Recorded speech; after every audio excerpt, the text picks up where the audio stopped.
जाते ही दोनों परी बन गई। फिर दोनों ही उस खड़े पहाड़ों पे जा पहुंची। इसके बाद सब मिलके खुशी खुशी स्वर्ग में चले गए। सिंचुला जंगल में बहुत सारे पंछी रहते थे।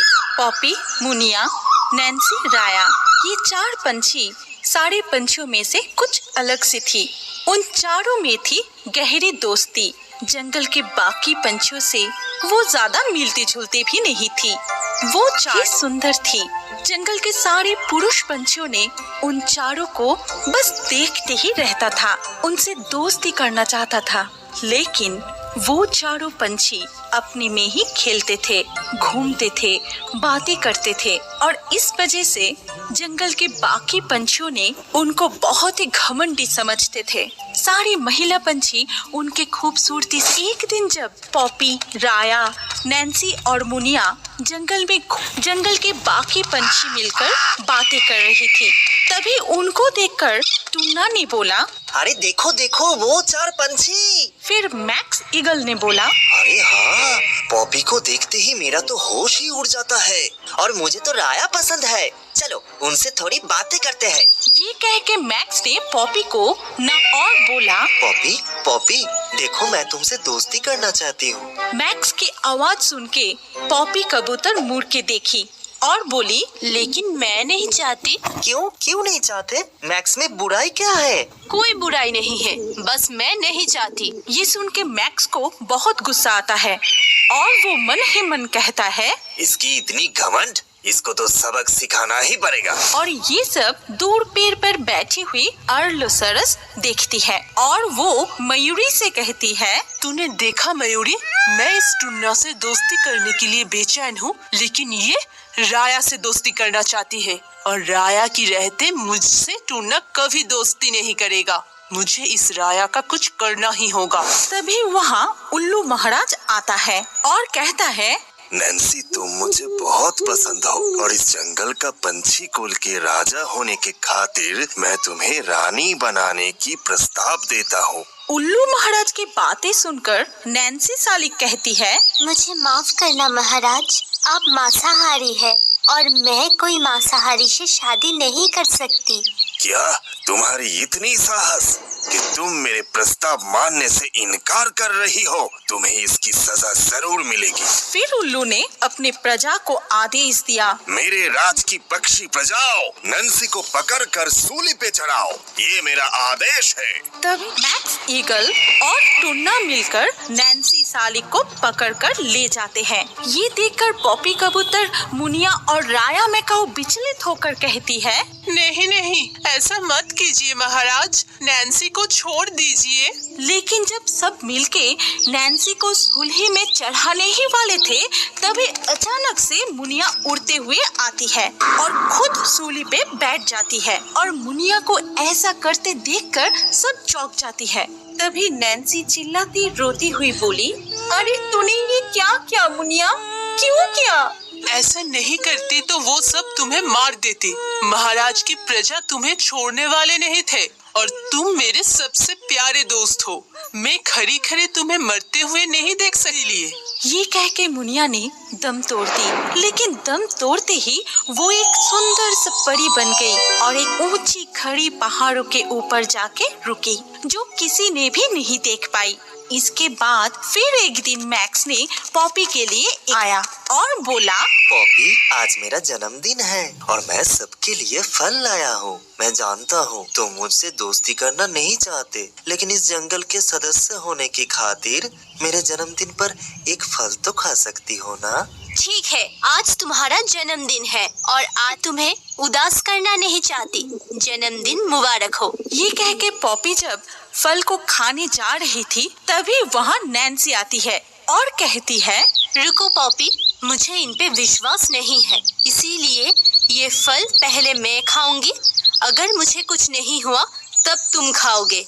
ये कहते ही नैन्सी फल खाना शुरू करती है और नैन्सी को फल खाते देखकर मैक्स डर के मारे वहाँ से भाग जाता है। नैन्सी फल खाते ही मर जाती है। तभी वहाँ राया पहुँचती है। ये क्या हो गया मेरे दोस्त? मुझे बचाने के लिए तूने जहर पी ली, ने इतने अच्छे दोस्त को खो दी। अगर मैं यहाँ पहले आ जाती चाहती तो तुझे वो फल खाने ही नहीं देती, मैं खा लेती ये जहर। ऐसा मत बोल मेरी प्यारे दोस्त, अब एक तू ही तो रह गई मेरे लिए। नैन्सी भी मरते ही एक बड़ी बन के दिन बीत गए। पॉपी और राया अब पहले जैसे खुश नहीं थे। वो खेलते नहीं थे, हंसते नहीं थे, सिर्फ उदास होके इधर उधर घूमते थे। टुन्ना तभी भी राया के पीछे पड़े थे। वो किसी भी तरह से राया का दोस्त बनना चाहता था और ये सब छुप छुप के देखती थी अर्लो। अर्लो जितना देखती थी उतना ही उसके गुस्सा बढ़ जाती थी और वो सारी गुस्सा राया पे निकलना चाहती थी। एक दिन रात को जब राया और पॉपी अपने पसंद का पेड़ पर थी, तब अर्लो चुपके से वहाँ उस पेड़ के नीचे आती है और मन ही मन कहती है, बहुत हो गया राया, मैं तुझे और सहन नहीं कर पा रही हूँ। तुझे बहुत घमंड है ना अपनी खूबसूरती पे। अब तो तुझे मरना ही होगा और तेरे मरने के बाद ही मुझे मेरी दोस्त टुन्ना मिलेगी। ये कह के अर्लो ने पेड़ पे आग लगा दिया और उस आग से पॉपी राया को बचाने लगी तो राया पॉपी को, दोनों ने एक दूसरे को बचाते हुए आखिर में दोनों ही जलकर मर गई और मर जाते ही दोनों परी बन गई। फिर दोनों ही उस खड़े पहाड़ों पे जा पहुंची जहाँ पहले से ही नैन्सी और मुनिया रुकी थी। वो समझ नहीं पा रही थी कि वो चारों परी कैसे बन गई। वो समझ रही थी कि मरने के बाद क्या हर कोई परी बन जाता है। तभी वहाँ भगवान विष्णु आते हैं और कहते हैं, परियों, तुम ये सोचकर परेशान हो ना कि तुम मरने की बाद ऐसे परी कैसे बन गई। असल में तुम चारों देव सखिया थी, लेकिन मेरी श्राप से यहाँ पंछी बनकर जन्मी थी। क्योंकि तुम चारों परी अपनी अपनी खूबसूरती को लेकर तुली रहती थी और इसीलिए मैंने श्राप दिया था कि तुम धरती पे पंछी रूप लेकर जन्म लोगी और यहाँ रहकर एक दूसरे को प्यार करना सीखोगे। और ऐसा कोई वक्त आता है तो बिना सोचे ही एक दूसरे के लिए अपनी जान तक दे दोगी, तभी तुम्हें मुक्ति मिलेगी। और आज तुम चारों मेरा श्राप से मुक्त हो। चलो अब स्वर्ग में वापस चलते हैं। इसके बाद सब मिलके खुशी खुशी स्वर्ग में चले गए। वृंदावन के घने जंगल पे पक्षियों के झुंड में टुन्ना अपनी माँ टुनिया, बाबा टुन्ना और भाई टुनटुन के साथ रहती थी। पक्षियों के झुंड के सारे पंछी आपस में खेलते थे, घूमते थे, बातें करते थे, लेकिन उन सब से अलग थी टुना। वो दिन भर सिर्फ भगवान कृष्ण का ही नाम जप करते थे और टुना को ऐसे देखकर सारे पंछी हंसते थे, उसे पागल समझते थे और उसको चिढ़ाते भी थे। एक दिन जब सारे पक्षियाँ बैठ के बातें कर रहे थे, तभी टुना अकेले ही कृष्ण भगवान के नाम जपते हुए नदी के किनारे पेड़ पर बैठी थी। हरे कृष्णा हरे कृष्णा हरे कृष्णा। तभी एक नन्हा सा बालक अपनी गाय के साथ खेलते हुए उस पेड़ के नीचे आता है। फिर, अरे तुम कौन से पंछी हो जो इतने मीठा से कृष्ण भगवान की नाम ले रहे हो? मैं टूना, लेकिन तुम कौन हो? क्या तुम्हें हम पक्षियों की भाषा समझ आती है? मेरा नाम मुकुंद है, सबकी भाषा समझती हूँ। मेरे दोस्त गाय की भाषा, नाग की भाषा, पंछियों की भाषा, इस नदी की भाषा और हवा का भाषा समझ सकता हूँ। लेकिन तुम इतने अकेले में क्यों बैठे हो? क्या तुम्हारा कोई दोस्त नहीं? मुझे किसी से भी बात करना अच्छा नहीं लगता। मैं तो पूरा दिन कृष्णा भगवान की नाम जपती हूँ और इसीलिए सब मुझे चिढ़ाते हैं, परेशान करते हैं। मुझे बहुत दुख होता है, लेकिन तुमसे बात करने में मुझे बहुत अच्छी लग रही है। ठीक है, तुम मेरे दोस्त गाय से मिलो। ये मेरा दोस्त गाय है, ये हमेशा मेरे साथ ही रहता है।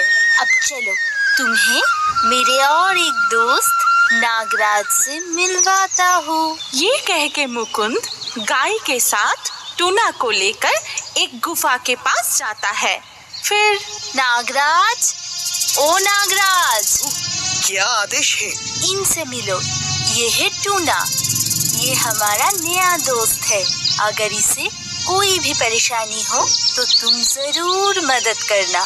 जी प्रभु। इसके कुछ दिन बाद एक दिन टूना जब एक फल खा रही थी, तभी ना जाने कहां से चील आके टूना की फल छीनकर उड़ जाता है और पीछे से सारे पंछी हंसने लगते हैं और चोंच से उसकी पंख खींचने लगते हैं। तभी टूना बहुत रोने लगती है। तुम सब बहुत बुरे हो। मैंने तुम लोगों का क्या बिगाड़ा है? क्यों परेशान करते हो मुझे? टूना जितनी रोते हैं सब उस पे उतना ही हंसते हैं। तो क्या बिगाड़ेगा रे छोटी सी पागल पंछी? मैं पागल नहीं हूँ, मैं कृष्णा भगवान की भक्त हूँ। और देखना, आप सबको कृष्णा जी एक दिन जरूर सजा देगी। अच्छा, तो हम भी देखते हैं कि इस वक्त को कृष्ण भगवान जी कैसे बचाता है और हमें कौन सा सजा देते हैं। तभी टूना और जोर जोर से रोने लगती है। इधर नागराज को टूना की रोने की आवाज सुनाई देता है। फिर ये तो टूना की आवाज है, वो रो रहा है। कुछ तो हुआ है, मैं जाके देखता हूँ। इसके बाद नागराज वहाँ पहुँच के चुपके से सब कुछ देखता है। फिर बड़ा सा नाग का रूप धारण करके सबको डराता है। अरे बाप रे, टूना हमारे दोस्त है। तुम सब टूना को परेशान करना बंद करो, नहीं तो मेरे जहर से कोई भी नहीं बच पाओगे। हमें माफ कर दीजिए नागराज, फिर कभी हम टूना को परेशान नहीं करेंगे। ये बात हमेशा याद रखना। टूना, तुम अपना ध्यान रखना। अगर कोई भी परेशानी हो तो जरूर बताना।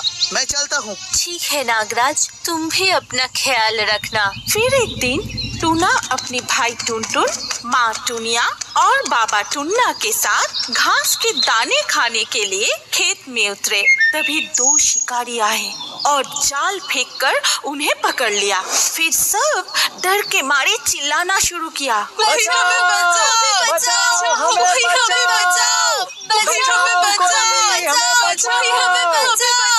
हे कृष्णा भगवान, हमारी रक्षा करो। इन शिकारियों ने हमें बंदी बना ली है। हमें बचाओ भगवान, हमारी रक्षा करो।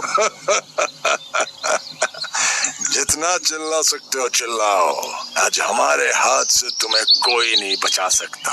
तभी उस खेत में गाय भी घास खा रही थी और वो उन सबको पकड़ते हुए शिकारियों को देखा। तभी गाय दौड़ती हुई आई और अपनी सींग से जोर जोर से मारने लगी। अरे बाप रे, ये गाय कहाँ से आ गया? लेकिन ये अपने सींग से हमें मार क्यों रहा है? भागो यहाँ से, भागो! बाप रे बाप, ये गाय हमारा पीछा नहीं छोड़ रहा है। इधर मुकुंद आके जाल खोल के सबको मुक्त कर देता है।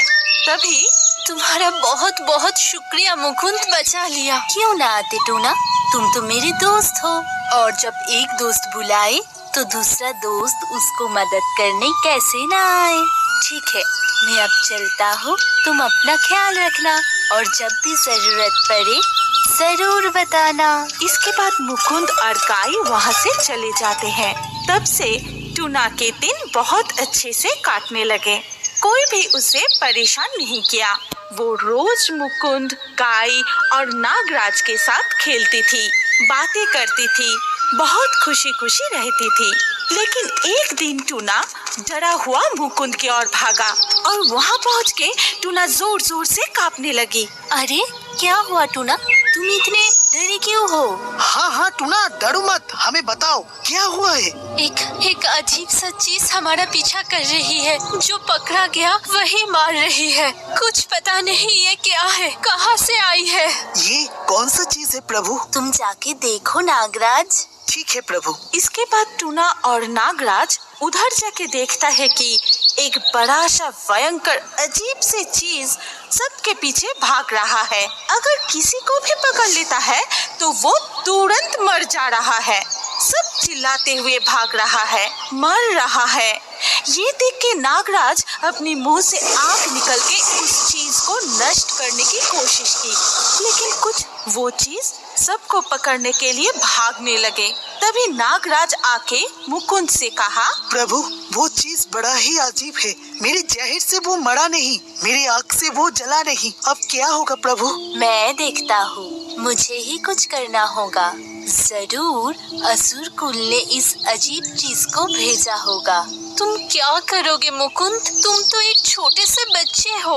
टुन्ना की बात सुन के मुकुंद सिर्फ हंसता है, फिर अपना विष्णु रूप धारण करके कहता है, मैं ही हूँ तुम्हारा भगवान कृष्ण, तुम्हारा दोस्त, तुम्हारा रखवाला। तभी वहाँ उस अजीब सा चीज के लिए आता है। तभी भगवान अपनी गदा को आदेश दिया, जाओ गधा, उस अजीब सी चीज को मार मार के उसका विनाश करो। जाओ, मेरे आदेश का पालन करो। यथाज्ञा प्रभु।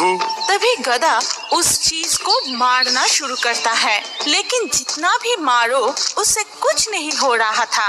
वो चीज मार खाता रहा और मुस्कुराता रहा। मुझे माफ कर दीजिए प्रभु, मुझसे नहीं हो पा रहा है, मैं थक चुका हूँ। तुम जाके देखो मेरे चक्र, उसके टुकड़े टुकड़े कर दो और उसके विनाश करो।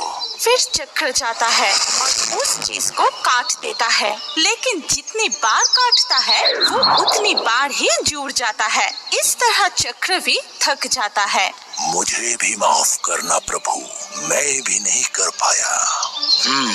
ये असुर कुल विनायक चालाकी से अपने शक्ति के बल पर ये अजीब चीज को बनाया है जिसे विनाश नहीं कर सकते, लेकिन जीव कुल को बचाने के लिए उसे प्रतिरक्षा शक्ति बढ़ाना होगा। और इसीलिए सबको मेरे इस शंख का पवित्र जल पिलाओ। ये पानी पीने के बाद जिसको भी वो चीज छुए उसका कुछ नहीं होगा। जाओ, सबको पिला दो ये पवित्र जल। पहले टूना पवित्र जल पीती है, फिर सबको पवित्र जल पिलाती है।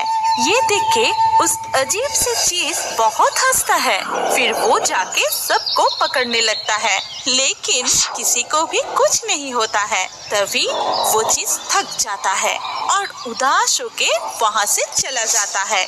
इसके बाद सब मिलके भगवान कृष्ण के नाम लेते हैं। जय श्री कृष्ण, जय श्री कृष्ण। फिर टूना कहती है, भगवान कृष्ण ही हमारे रक्षक है, उन्होंने ही हमें बचाया है और सामने ही है जन्माष्टमी। क्यों ना हम सब उस दिन का पालन करें, उनका पूजा करें। हाँ हाँ जरूर, चलो चलो सब पूजा की तैयारी करते हैं। हाँ, चलो चलो चलो। इसके बाद सब मिलके बड़ी धूमधाम से जन्माष्टमी का पालन किया, कृष्ण भगवान की पूजा किया और फिर से सब मिलके खुशी खुशी रहने लगे। हमारी कहानी यहाँ पर खत्म। अगर आपको ये कहानी पसंद आई तो इस वीडियो पे लाइक जरूर करना। अगर आपके पास कोई पसंदीदा कहानी हो तो कमेंट करके बताएं। सबसे अच्छा कहानी चुन के हम ऐसे ही कार्टून बनाएंगे। और अभी हमारे अगले वीडियो देखने के लिए स्क्रीन के ऊपर इस वीडियो पर क्लिक कीजिए और रियो बर्ड्स के और